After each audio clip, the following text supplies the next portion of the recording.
হাগলুদের টুনটুনি ফাটানোর বক্স আমি ওপেন করে ফেললাম। এইবার একটা হাগলু আমার হাত থেকে বাঁচতে পারবে না। এই তো এক হাগলু পিকের ঘরের ছাদের উপর উঠে হাগলু টিপস কাটানোর চেষ্টা করছে, তো ওর টুনটুনি আমি দিলাম ফাটিয়ে। এনিমি সাহস দেখে মাঝে মাঝে মনে হয় আমার যে ওর দাদা মনে হয় ওর থেকে বড় পুরো প্লেয়ার, না হলে এত সাহস কোথা থেকে পায় ওরা। আমি বটলাপুরো এই জায়গায় থাকতে তোরা কিসের ফাইট করস বাতিজারা? লে বাতিজা তোরে দিলাম একদম পিছন দিয়ে চাকনি আড্ডি ফাটাইয়া।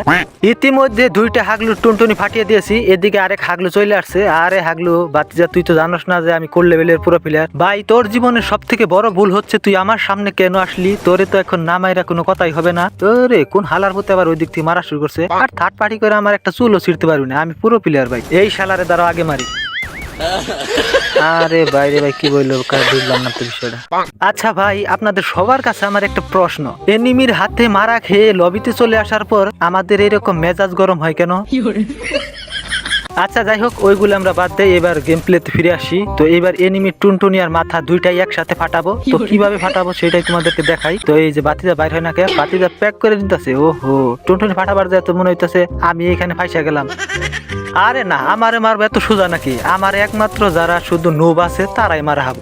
আর পুরো প্লেয়ার তো মনে করলে আমার মারতেই পারবো না, কারণ আমি পুরো প্লেয়ারের সাথে ফাইটই করি না।